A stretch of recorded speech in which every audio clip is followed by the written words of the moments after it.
Amy Feind Reeves, you are the CEO and co-founder of Job Coaching Amy, founded at Founder. jobcoachamy.com. I know I get that right.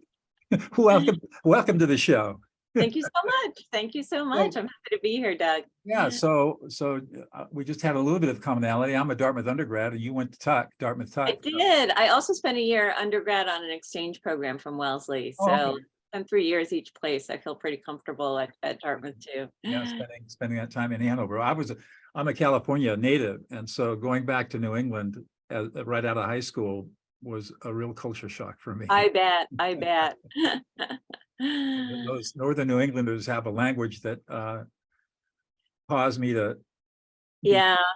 but anyways, tell us about your journey and your work. You've been held all kinds of different positions, executive positions, and have had a really fascinating trajectory. Tell us a little bit about it. I have, thank you. Well, actually what I'm doing now, which what I love most is actually comes out of my biggest career failure, which was coming right out of college.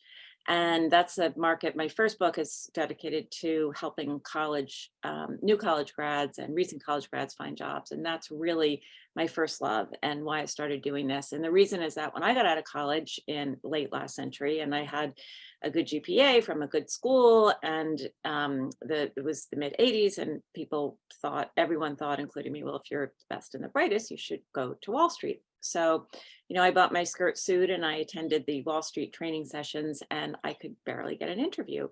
And I got a job out of the New York Times classifieds, which ask your parents if you're not sure what those are, as an admin, because I could type 90 words a minute, and it was the most money I could make.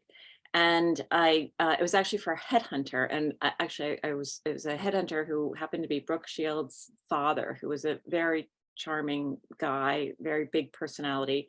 And because it was headhunter, I read every industry newspaper that they covered. And I sat there and I did what I needed to do, but I read every industry newspaper and I taught myself everything there was to know about the banking industry.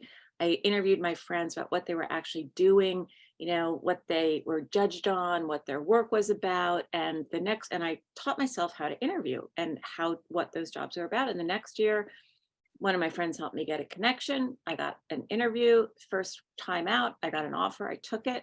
I was really good at it. I really liked it. And I was shocked that the year before, nobody would even talk to me. And I realized that this is a skill, that interviewing is a skill, and knowing what jobs there are is a skill that kind of nobody ever teaches you. And I didn't feel like there was a resource out there for me. And as I went throughout my career, I was always the person in the office who, when somebody came in and was like, oh my God, my kid's neighbor, or, my nephew wants to get into this business and I don't want to talk to him, I'd be like, oh, I'll talk to them. I'm happy to talk to them. And it became a weird passion, but a passion. And when I had the opportunity in my life for the first time not to be the main breadwinner and to have a little bit of runway and try to start my own role, I kind of realized that everything I had been through in my life, which was a career of sometimes, in one instance, having to make a change because as a newly single mom with a career in consulting who could no longer be a consultant if she wanted to be a mom. And I took a job running a consulting firm. So I had to do a mid-career switch, and then have the difficult time I had finding a career. I had done meantime, I had just kind of followed my former bosses along and tried a lot of new industries and just did things that I thought were really interesting and fun. And I realized all of those things had been for a reason, was that I could speak to a lot of industries. I knew how to analyze a company and a job, and I could really make a difference for people. So since 2013, that's what I've been doing. And I really love it. I put together the most common sense, basic methodology I possibly could. And it turns out it works not just for new grads, but for people at all level. I work with C-suite clients, et cetera. And it really, the variety of industries that I've worked in, which ranges from, I've actually been in a blast oxygen furnace, which I'm maybe one of the last people on earth to do that someday, to telecom, to direct marketing, and also digital communications. All that kind of stuff has been pretty vast. So I can see the commonality, what's common and what's unique, and it allows me to make a difference in people's lives. And that's what is really driving me and what I love. So what is it about if you start thinking about job interviews from the perspective of the person who's doing the hiring, the interviewer, the hiring manager, typically, how are they going about their business of trying to find the best candidate they can for whatever position they need to fill? Well, for me, I wanted to know three things. I want to know, why does this person want the job? What is their interest? And I always tell candidates that the most important question is, why do you want this job?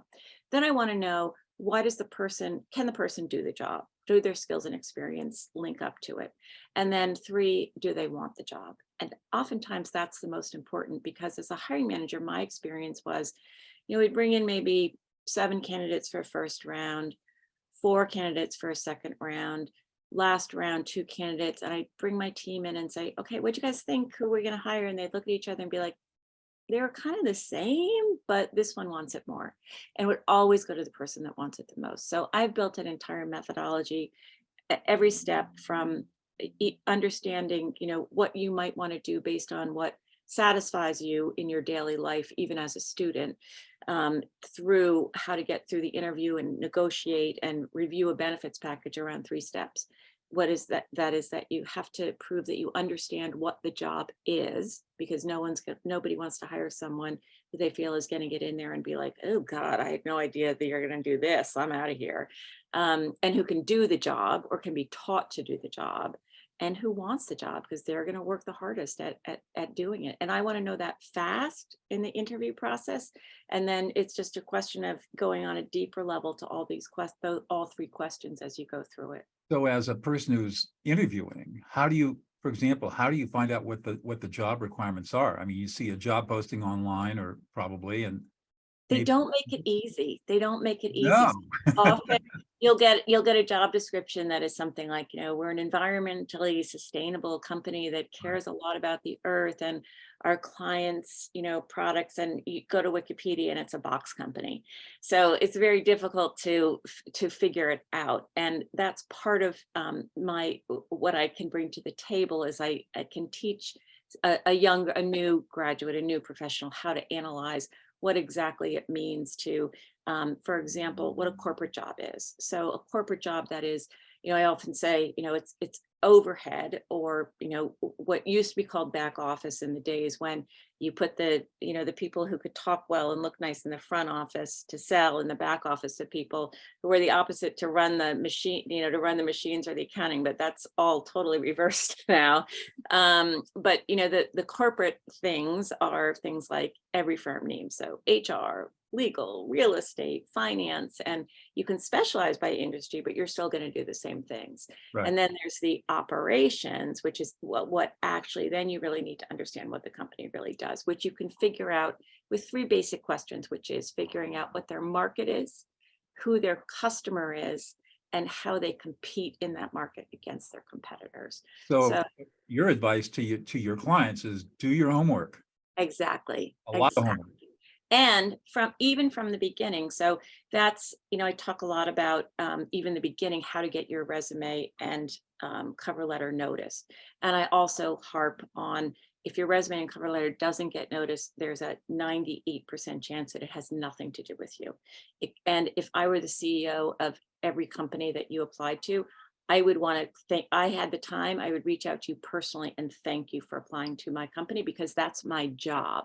And if that message gets lost in translation, it's no fault of yours. Right. So, you've got to keep your confidence high about that and realize it's not you.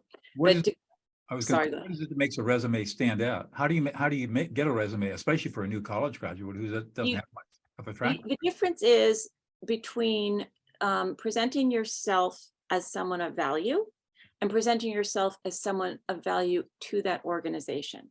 So remember those 3 steps I mentioned: proving that you understand what the job is, that you can do the job, and that you want the job. I start that with a cover letter and the template in 3 parts. So the first part is, here's why. Thank you for considering my application. Here's what I can bring value to you. Most kids in that situation will write something like, I know I can flourish in your organization because. That's not what I want to see. I want to see, I can add value because your job says you need this, this, and this. I bring this, this, and this, or I want to do this and this. Then you have your skills and experience, which can be templated and doesn't really need to change. So this is why you want to work for you want that job. This is why the second part is why you can do that job. And the third part is why you want to work for that company. And I always recommend that somebody go in and pull something off the website, because companies put on their website what they're proud of.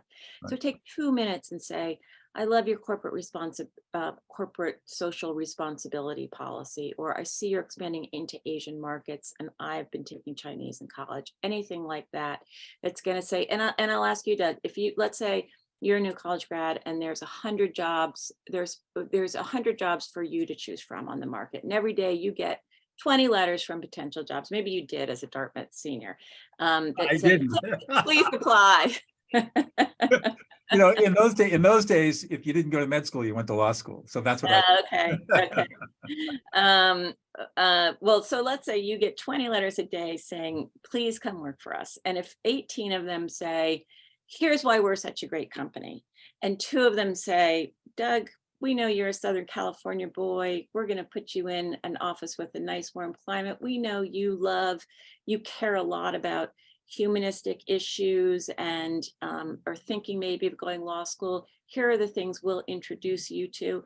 Wouldn't those 2 the ones you'd look at first? If you I flip take the it, 2 that were really interested in my interests. exactly. So if you flip it the other way, the corporations are going to do the same thing. Mhm. They're going to look at what's not just what I call spraying and praying, just sending out any resume, and they're going to say, this is somebody that really wants this job and really wants to work for this company. So those would be the 3 things.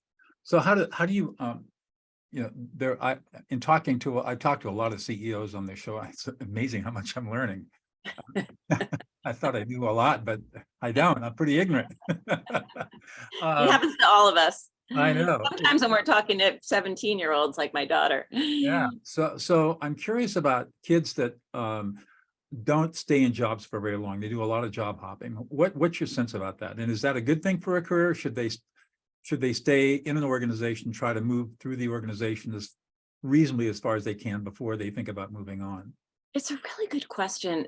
This generation is so different. In my opinion, my humble opinion, it's a management failure. I think those kids have every right to go if they can get a job and vote with their feet and get more money or get more interesting work. Go, it's more power to them. Mhm. I think a company if a company isn't going to invest in its assets of its employees, which I think it's pretty clear from recent statistics that nobody's been very good at doing, that they shouldn't expect this generation to stick around. I think it's flipped. When I was starting out in the corporate world, people always used to talk about dead wood. Oh my gosh, there's so much dead wood that the company will not get rid of. Well, there's not going to be any dead wood for people to get rid of, because the people who are or there may be just dead wood hanging around at a poorly managed company, because the people who are good are going to vote with their feet and leave. And Yeah, that's what's happening now. I completely agree. I teach a lot of leadership development stuff, and I am always amazed at how people, if they want to develop their leadership skills, will not find the resources within their companies to Yeah. develop. They have to go outside and hire their own coaches and read their own books and take courses and find peer groups and do all that work, and none of which is supported by their companies, which kind of blows me away. Yeah, and if you've read the research by McKinsey and the Pew Foundation and the Gallup Foundation, that is what's cited. There are 3 main issues cited when people leave and for the Great Resignation. And one of them is that there are no opportunities to grow. And big companies like Walmart are actually forward integrating into education companies or integrating with third-party service providers to help them with jobs like at the levels of for example, truck driver or people who are stocking inventory, to help them learn English, to help them learn transferable skills, because the cost is just too high. I mean, I think it's could be up to between 2 and 4 times salary to replace every employee. So I have, don't get me, I have a soapbox I could stand on about how much Well, money there is to be found in the bottom line for really investing in your employees. And it doesn't really take that much. It's about communication, and to your your career and your point, it's about listening to them and talking to them. Yeah. And there's hard cash to be saved from the soft skills that we have ignored for so long in general as managers. Right. I wrote an interesting post in LinkedIn a couple months ago, and I did some research, and I discovered that Amazon is losing, it's costing Amazon $8 billion a year just from employee turnover. Wow. And there's some cities where Amazon has warehouses where the turnover is so great, they're running out of people to recruit and hire because everybody's worked there at the plant. Wow. Wow. I mean, it's a big deal. It's a really big deal. Big Yeah. deal. Yeah. I have it again, my theory is we've been since I joined the workforce, since you joined the workforce, there has been everything about the way we do everything has changed, right? From the way we communicate, produce, manufacture, market, deliver goods has changed dramatically. And every book you read, every discussion topic, everything is about leadership, and which is focused on getting managers and leaders and executives to just keep their head above water and keep you from becoming, ending up on the scrap heap of history as a buggy whip, this year's buggy whip, right? So again, ask your parents if you don't understand that reference. But we've ignored basic management principles, and now it's coming home to roost. I think in that we really are, there's a lot out there that this generation is just not going to put up with, and it's costing us. And as a manager and executive, I get it. I mean, I would say, if somebody, a biggest complaint I hear is people, this, well, you can call it quiet hiring or you can call it something worse, but when people leave, if you have a manager or a peer or a subordinate who leaves and you don't get replaced, they don't get replaced, and guess what? You get their job, but no increase in pay and no increase in title. That's what's causing people to leave more and more often. And if I was the executive, I'd say, okay, let's see if we can get away with one less head count and see if we can absorb the role into someone else. So I get what's happening, but the back broke basically right. with That's COVID, right. right before COVID. So this show is called Listening with Leaders, and as you know, I'm all about listening. What is let's look at from the perspective of your client, the young person who's interviewing. How important is it for that young person to know how to listen, both in a job interview and also once in the job itself? So I'll tackle interview first because that's a little easier. We talked a little bit about this before. One of the most important things in an interview, I spend a lot of time preparing kids how to answer questions, but it's really just as important. The questions that you ask are as important as questions that you answer. And we can sit and prepare a list of questions, of course, and it's okay to bring in a list of prepared questions to an interview. But if you really want to impress somebody, you want to be interactive in that interview. You want to respond to the things that they say, you want to engage. And if suddenly you're no longer having an interview, but you're having a conversation with the other person, then you're home free. If you're having a discussion, another basis of you'll hear me say a lot of, and everything I do is interested is interesting. And if you can prove that you're interested by really listening, responding, engaging in an interview, that means you're going to be an interested, engaging, responsive employee, peer, colleague, manager, client relationship developer, customer service representative, all of those things. So listening is a really key skill that will show up whether or not it's called out as such on any rubric or in anybody's, it does click. Within the job itself, it is interesting. There are huge generational differences.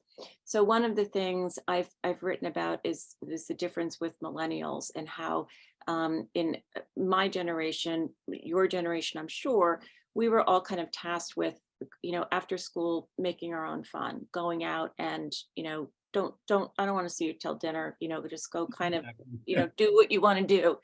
With the generation of millennials that's hitting, their management stride now, they tended to be very scheduled from, here's your sports time and your music time, and now you can have 30 minutes of screen time, and then you have dinner, and then you go your homework.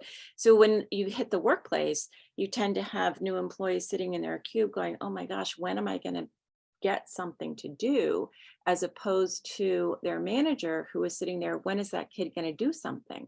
So you have this undefined but natural tendency to have a very high performer who's not going to take the initiative to say, I'm going to go find something to do, and a manager who's saying, I'm not going to spoon feed somebody exactly what it is to do. So active listening in any situation where you're reacting to, where you're saying, what's the follow-up? Can I follow up? What can I do? Is almost even more important for the younger generation, because they need to learn and integrate into everything they do, how to feed themselves, how to, stay interactive and not just expect things to be scheduled for them or to be handed to them in a way that, as we used to say in business school, get the assignment without the appendices and have to go find all the data yourself. So that's a kind of thing that is a key skill that is really difficult to learn unless it's called out as such. And Well, there's lots of other ways to think of it too, but listening is one of the foundations. I had never thought about the generational difference of kids, young people who had very structured lives. Yeah, And now all of a sudden they're dumped into a work environment that's completely unstructured. They're exactly. expected to be self-motivated to go out and figure out what to do, and then figure it out themselves and start producing. Exactly. And Exactly. I can see why I can see that there would be a very big disconnect between management and these kinds of employees. So that raises another question of the young people that you're working with. How would you gauge or rate their basic people skills, their ability to listen, to use empathy, to be able to solve conflicts, to communicate clearly, those sorts of things? Um, I hate to make a sweeping generalization Of course. about anybody in general, but I think that they are, what I would say is they're given a lot of clues by their workplace and their structure that are difficult to interpret. So, for example, a really superficial example is, I'll have clients who will say to me, "Yeah, I wear yoga pants every day to work, and nobody's ever said anything," or "I've left every day at 4 o'clock and nobody's ever said anything." And how do I how do you really explain that you're not in a professional environment isn't one where there are other cues you can pick up on other than somebody telling you directly? That's an example of being structured. I apologize for the horns in my house. There are other things much more important related to career advocacy. So again, when you're very structured, one of the things, and it depends on the company, and one of the things that I rail against is that I see these kids coming up against is what I call management by least resistance, which is you're turn in a piece of work and your manager doesn't really have time because they're so busy trying to lead and or just keep themselves above water, that they say, oh, this has a couple of mistakes, but I'll just fix them. And I'll say, oh, great job, because it's much easier to say, oh, you're doing a great job, than to say, you had some problems, let me show you how to fix them. And this happens 3 or 4 times, and the younger person is saying, I'm doing great at work, everything's really good. And the manager is saying, oh my God, this is coming back riddled with mistakes, but I'm just going to fix them and go on. So you have your first performance review, and the younger person comes trotting in thinking they're going to get a great review and a raise. And the manager says, you have some issues, and that they're really problematic. And there's a huge disconnect. And that is, it's the other side of the listening. It's people don't want to have the conflict. They Yeah. don't know, people Can't are have a not difficult schooled. conversation, right? Exactly. And that's exactly the kind of thing that makes a young person leave. And Right. it's exactly the kind of thing that for a manager who's never been taught how to manage, which is really a very simple process of spend a few minutes explaining what the issue is. And yes, it takes a lot of time. Yes, it's uncomfortable, but yes, it's an investment that the company needs you to make. And in fact, if you can make it part of what that goals are, what the manager is evaluated on, make it part of the internal metrics for how you grow as a manager. And all that has kind of been swept aside. And most people that I work with they can't even tell me what the job description looks like for the next job up the ladder, which you would think would be a very basic element Yeah. of corporate structure. But so many of those things, because everybody has just been so pressed for the amount of things on their plate that are new and different and changing and always just trying to keep up, that some of the basics have slid, like how to communicate between employee and manager. And we cannot hang that on this generation No, because it's no, I more agree. than that. It's more than that. I agree. And this all goes back to the fact that companies are so unwilling, maybe because they feel like there's a perceived lack of resources or lack of time, or it's not important. It's not valued. It's just not valued. I still hear the term soft skills used as a pejorative. And I always laugh because business people don't realize that the term soft skills was coined by the US Army Training Command in 1966. Oh, that's a great term. Describe all of the skills that an Army commander needed in order to command a battle space. And Wow.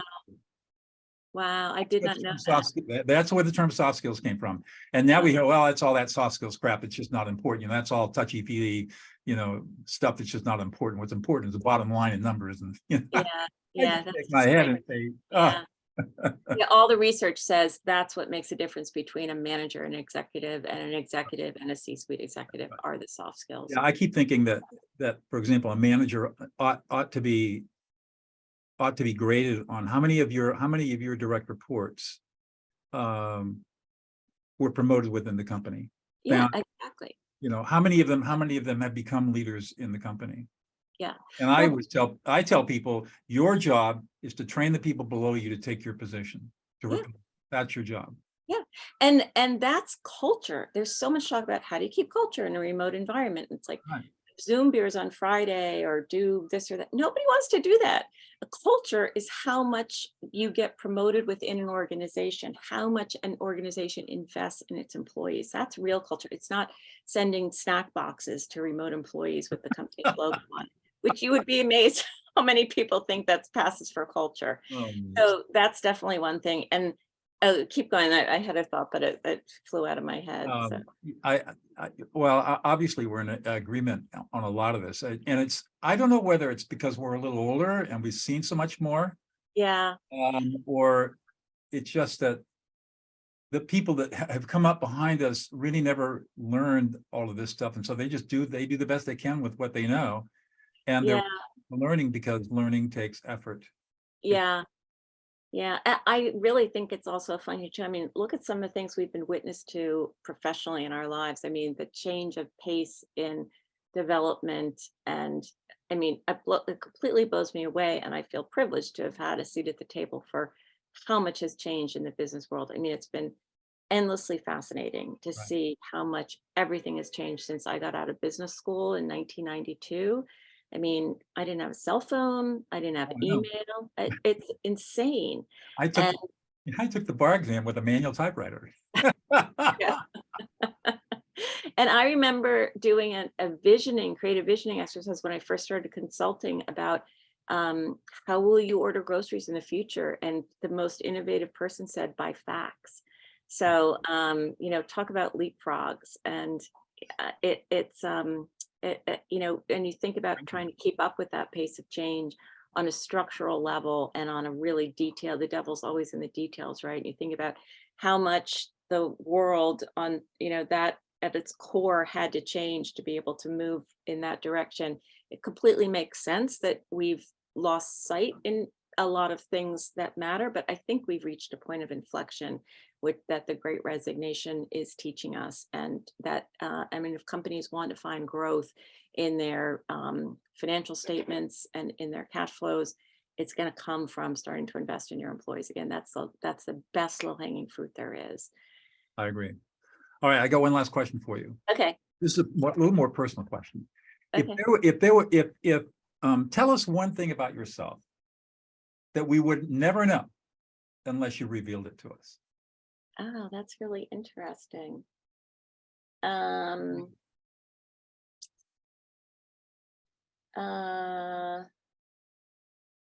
Sometimes I tell people I'm the daughter of World War II pilot, but that's but you know how old I am. So, let's see. I am, and I already told you I was in a blast oxygen furnace in the steel industry. Um, let's see. I use, well, I don't know how interesting that is. Give me a category. Well, for example, you probably wouldn't know unless I told you, but that I'm a jazz and blues violinist. Oh, wow, that's very cool. Yeah. That's very, very cool.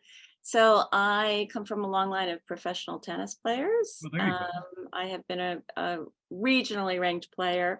My father and grandfather played some tennis at the highest levels before, when it was a sport, before it was a business. And my cousin ran the ATP men's tour for 30 plus years. Well, So there you go.